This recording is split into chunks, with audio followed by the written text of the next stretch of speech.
Ukraine is ready for a truce during the Easter holidays. Ukrainian President Volodymyr Zelenskyi has repeatedly called on the Kremlin for a ceasefire, as there should be no threats to people during the celebrations.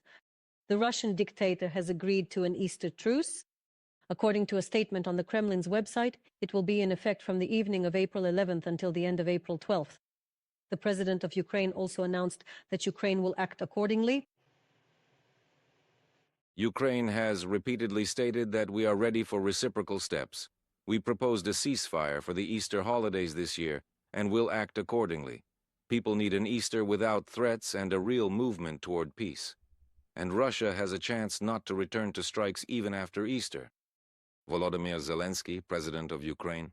Dear friends, we will now discuss the topic of the negotiation process with our guest, Vyacheslav Potapenko, Deputy Director of the National Institute for Strategic Studies. Welcome to our broadcast. Vyacheslav, good morning. Good morning. We'll look into this with you because there are also statements, yes, from the Kremlin. Well, I'll mention them because, yes, in this context, it's also necessary to pay attention to what they're saying there. Well, let me remind our viewers that yesterday Lavrov, the foreign minister, I quote, "Contacts regarding the war in Ukraine are ongoing." However, the Kremlin, yes, I'm adding this now, hasn't seen prospects for a long time, Lavrov claims, for resuming the dialogue. Lavrov further adds, talks are continuing in a non-public sphere. Yes, that's what Lavrov said. And he added that settling the war in Ukraine won't be possible without security guarantees for Russia. Well, I'd like to bring all of this together then. Vyacheslav, well, for a long time, yes, there was some kind of pause. Understandably, it's related to the situation in the Middle East.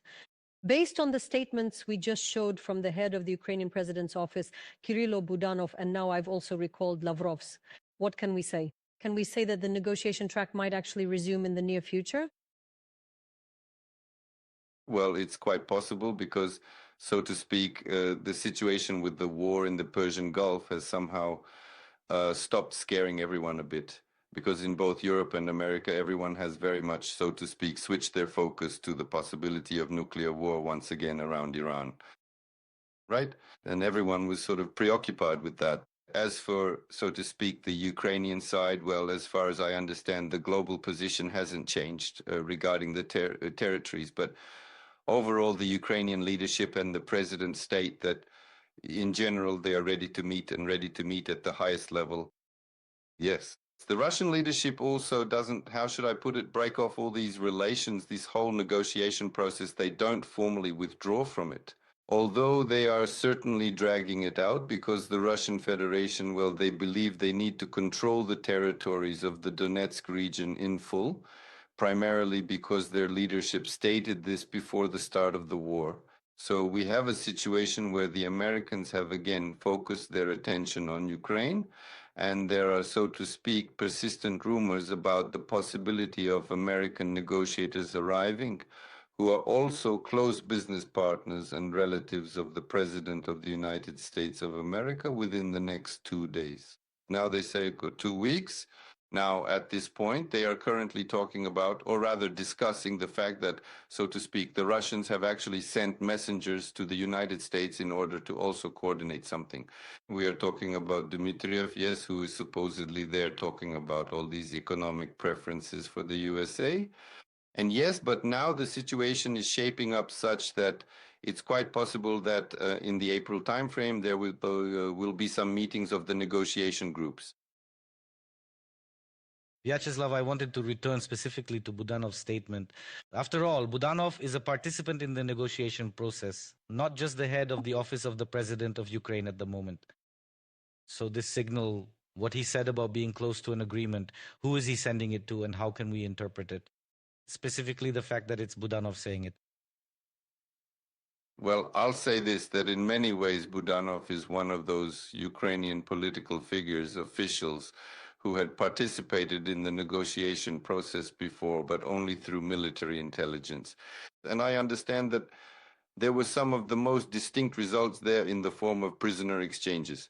He has basically just expanded his powers now, and this whole process has become more public. And as for what, well, he clearly answered that I cannot, so to speak, say exactly what compromises might be discussed. But he is saying exactly that compromises are possible from both sides. Right.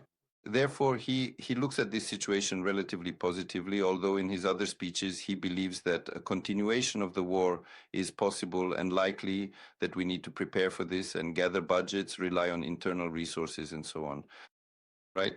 So the point is that he also has this feeling, except he's inside the process, that the Americans have returned to this issue again. They are serious about it, and most likely they will try to use all levels of pressure, including on Ukraine, in order for a peace agreement to take place. Well, actually, President Zelensky says the same thing. Vyacheslav, I want to, in this context, I will now voice more words from the president of Ukraine. In this context, I want to ask you about the position from the Kremlin side. Putin understands that he cannot fully occupy Ukraine. As I already said, this was stated by the president of Ukraine, Volodymyr Zelenskyi, in the podcast, The Rest is Politics. According to the president of Ukraine, the Kremlin dictator shares messages with the Americans that do not correspond to his real thoughts. That is exactly why Putin is trying to manipulate the United States so that they force Ukraine to withdraw troops from the territory of the Donetsk and Luhansk regions. Let's listen and continue. He has huge losses, and there are not enough well-trained people on the battlefield. He is trying to find a way out of the situation that would look like a victory. That is why he is trying to push us out of Donbass diplomatically through dialogue with the United States, because for a full occupation of Donbass, he would have to sacrifice from 300,000 to 1 million people, depending on how many years they would plan this operation for. This is a huge price, even for Putin. Volodymyr Zelenskyi, president of Ukraine, from an interview for the podcast The Rest is Politics. Vyacheslav, it's clear, yes, that if they manage to occupy the entire Donbass, and what the president is talking about, perhaps then the negotiation track would already be at a different point, yes, of this whole chain. And it's clear that Putin has this objective. But if we are talking about the current moment right now, what do you think earlier? Yes, many said that Putin had driven himself into a political vice. Politico wrote about that. But most publications, analysts claim that the war is beneficial to Putin and that he, yes, will continue it. But now, are there really moments that suggest that Putin, well, it probably sounds bad, would like to end it, but understands that he needs to end the war against Ukraine? Well, I think so, yes. And about this, well, if you listen to what President Zelensky said, then in principle, Russian patriots are declaring this. If we remember Prigozhin in 2023, he also said this, that the price that has to be paid for this Donbass is like too much, and it's unclear why. Well, essentially, so like, well, yes, that's how it is. But the question is different, that if we say that, well, if the Russians manage to occupy Donbass, then they will lay claim to Odessa. And in this regard, actually, I think that, well, it's no secret to anyone, because this is, in fact, the lever of pressure that Russia is using against the United States of America. And then the United States of America understands perfectly well that doing anything with the Ukraine that doesn't have its own ports, all their mineral deals, all their recovery plans, and so on, well, they turn into, well, a rather unsuccessful venture. And that's why Putin actually kind of uses this to apply pressure. That is, he says, just give me Donbass and I won't advance any further. We'll reach an agreement with the US and stop right there. And if not, I'll still sacrifice 1 million people for it, no matter what my ministers and, so to speak, patriots say, right? In a year, in 2, in 10, I'll take Donbass and then I'll demand Odessa. I'm in no hurry, so to speak. That's basically the whole situation we're in. Americans, being pragmatic people and more oriented towards business and deals, they kind of proceed from this understanding. For Ukraine, well, it's like a matter of patriotism and public opinion. Therefore, well, the perceptions of it are different. And that's the whole conflict, which, well, in this negotiation process has been going on for 2 years now. Vyacheslav, we are also discussing the ceasefire that Zelensky proposed. And there was agreement from the Kremlin, but they, for their part, cannot write that they agreed with Zelensky. They kind of announced it in their own format. How should we feel about this? This is the 4th time already. And previous ceasefires led to nothing. There's no trust anymore. Or is it some kind of signal from the Kremlin this time? Well, every time it's a signal to the negotiators in the US that Russia is ready for talks. This message carries no other weight, neither from the Ukrainian nor from the Russian side. Therefore, as you absolutely correctly noted, everyone understands that there will be no Easter ceasefire. If someone suddenly even announces it, it will most likely be broken anyway. So it's just a signal. The negotiations are trilateral after all. So both sides are showing the US, which has already looked away from the Persian Gulf, that both sides are ready for talks so that the Americans don't get upset. That's it. There's no other meaning to it.